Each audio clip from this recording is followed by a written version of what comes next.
amores, amoras, amoros e amorex.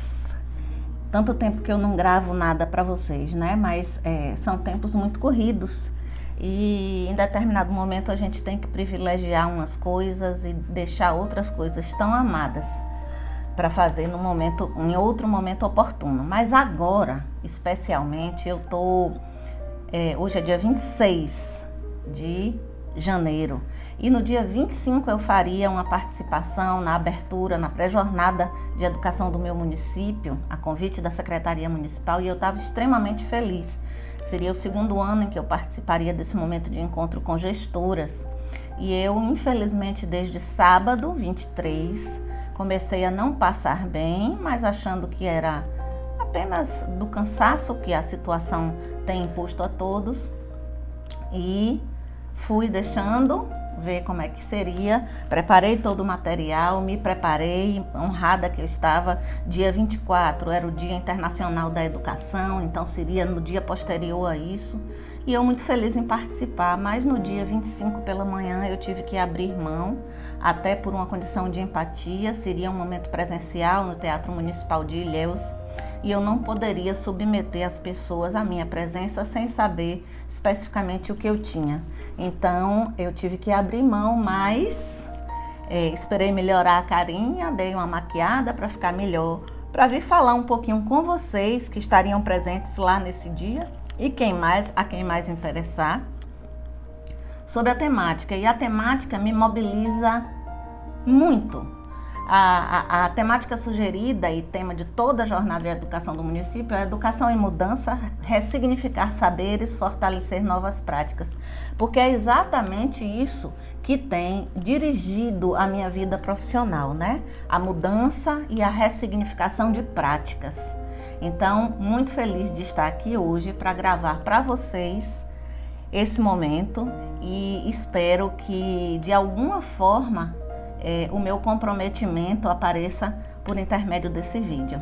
Muito grata. Eu tinha preparado um material falando inicialmente do que significa mudança, a palavra mudança, o vocábulo mudança, né? Mudança é toda modificação, transformação, que é uma coisa que eu particularmente tenho grande apego, alteração, variação, conversão, transição, tudo isso é significado de mudança. Mas na educação, o que seria mudança? Né? O que seria chamado de mudança e o quão benéfico ou não é isso na prática escolar, na prática educacional. Nós temos grandes teóricos, né, no Brasil e no mundo, que têm repetido a assertiva de que, de fato, a educação escolar e a educação de forma geral tem se deixado engessar por práticas que se repetem aí ao longo da história e que, por isso mesmo, tem sido impedida de crescer enquanto segmento de atuação, né? Nós sabemos que a educação, eu acredito que a educação é a única forma de transformação de fato social, é o fator mais importante na mudança social. Toda grande transformação e todo grande projeto social perpassa pelos muros da escola. Por que isso, senão por entender que a escola e a educação são grandes instrumentos de transformação social. Então, daí a força dessa palavra mudança, né? E se essa palavra mudança incomoda a alguém, é porque essa pessoa está se sentindo extremamente protegida dentro de uma zona de conforto. E o que eu tenho a dizer sobre isso é que em zona de conforto não há crescimento, não há desafio. Então é importante que a gente seja lançado fora dessa área de conforto para que a gente possa progredir profissionalmente, pessoalmente. E isso aconteceu de forma muito forte, né, nesse ano de 2020 com a pandemia, que nós, por mais que por dificuldade da rede, do sistema de educação, da rede onde ele está inserido, tenha sido difícil atuar, pelo menos se fez uma reflexão, né? A praxis foi questionada. Então, nesse questionamento e nessa reflexão sobre a prática, surgem com certeza novas possibilidades, novas tendências de modificação do que é educação, do que é escola. Então, Uma das coisas que eu gosto muito de falar quando a temática é mudança, e mudança tem muito a ver com modificação cultural, e modificação cultural não se faz de uma hora para outra, né? Quando a gente reflete sobre mudança, a gente tem que sempre pensar sobre o compromisso ético do profissional com a sociedade, né?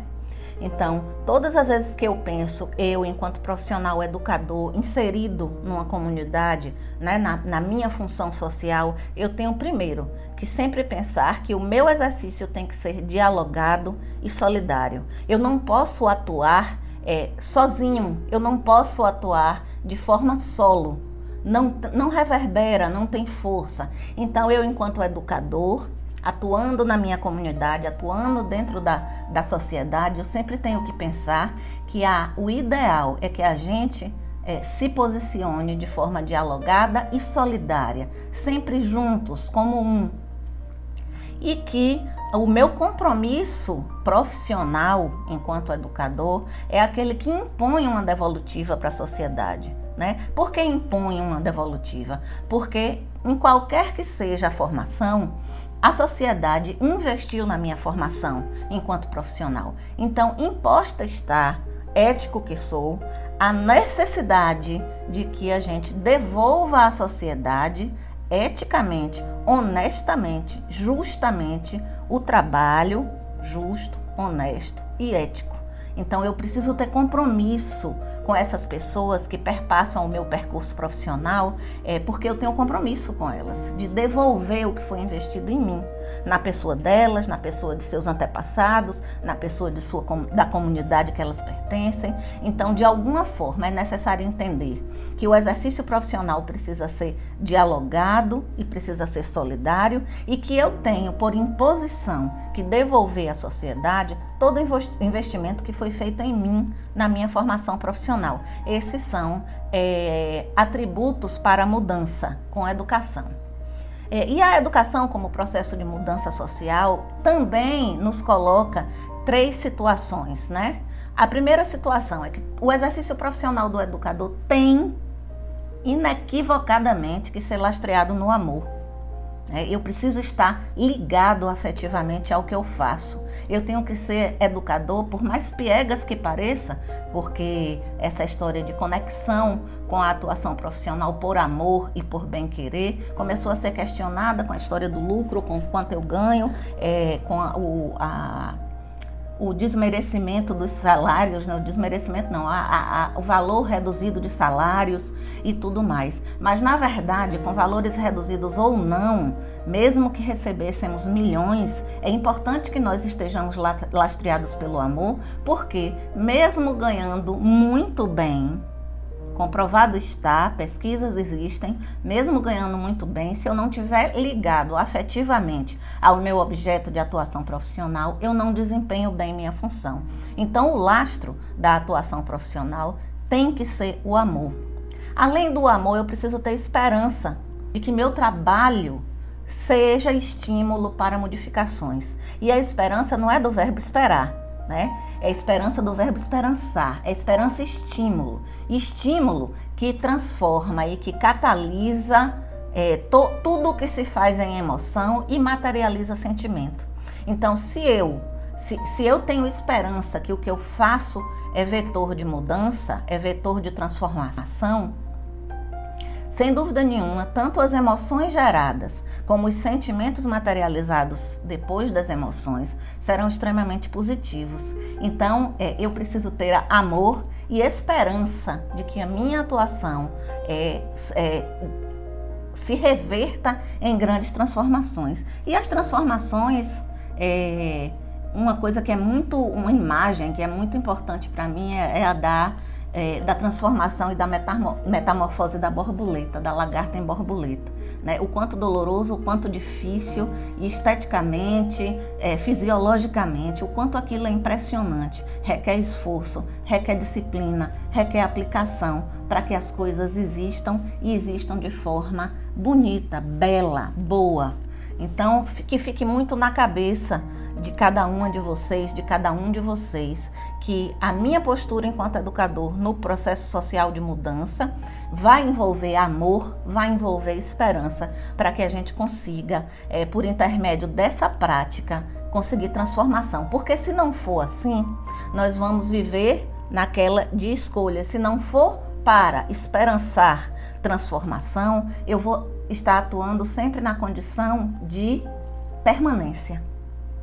A minha prática vai sempre estar garantindo apenas que as coisas continuem como está. E não está bom. E educação não pode se lastrear numa não mudança, né? Porque a educação pressupõe progressão, pressupõe transformação, pessoalmente, individualmente e coletivamente. Então eu não posso nunca pensar que eu posso fazer essa escolha, porque eu sou profissional e profissionais podem fazer escolhas de qual é o resultado da sua prática, né, profissional. Mas eu, enquanto educador, não posso pensar que eu posso fazer o feijão com arroz, que eu posso pensar ou repetir, né, práticas de séculos, porque dentro da escola vocês todos sabem que de forma secular algumas práticas têm sido repetidas, mesmo que estudos já provem que as coisas são diferentes e não deveriam ser assim. A gente continua às vezes reproduzindo essas práticas e mantendo o grande ator da nossa prática, que é o estudante, numa condição de permanência. Isso não é justo, isso não é sadio e isso não modifica o mundo positivamente.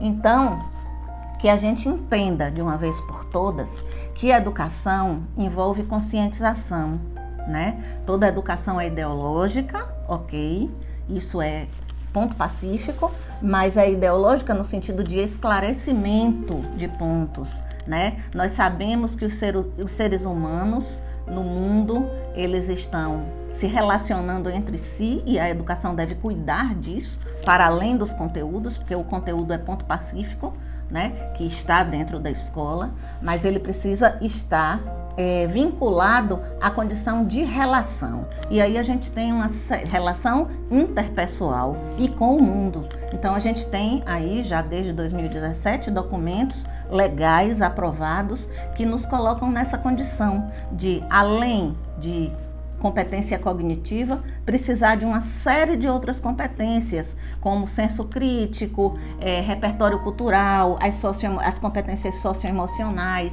de inter-relação pessoal, de relação com o mundo, e são 10 competências, as maiores, que nos colocam na condição de agente, de ator e de protagonista de mudança nesse mundo, né? Então é importante que a gente, educador, vele muito por essa posição, de que nós somos responsáveis pela orientação. E aí vai depender do perfil filosófico da rede, do sistema, de como é que o posicionamento desse agrupamento se dá, para que eu perceba como exercitar solidariamente, eticamente, as relações dos seres humanos entre si, consigo mesmo, autoconhecimento e tudo mais, e com o mundo, porque nós precisamos de pessoas mais comprometidas com o mundo. Então essa temática me deixa sempre naquela condição de torcer muito, que a gente deixe de pensar que ser professor, ser gestor escolar, ser supervisor escolar, ser orientador escolar, vai além de um cargo, vai além de um concurso, vai além de uma seleção, vai além de um emprego na rede particular que seja, né? É uma posição que nos é dada e que é por louvor, porque ou passamos em concurso ou fomos selecionados para isso, e que nós devemos honrar eticamente esse compromisso, porque educadores que somos sabemos que deveremos estar sempre à frente das inovações, das transformações e das novas possibilidades para o mundo. E aí tem 3 frases que eu gostaria de encerrar aqui falando, porque fala muito de ressignificação, porque nós temos medo de mudança, nós temos medo de ressignificar as coisas, porque nós teimamos a achar que a zona de conforto é uma zona harmônica, e não é a zona da permanência. A primeira frase é: a verdadeira filosofia é reaprender a ver o mundo, de Merleau-Ponty. O exercício é rever como eu vejo as coisas.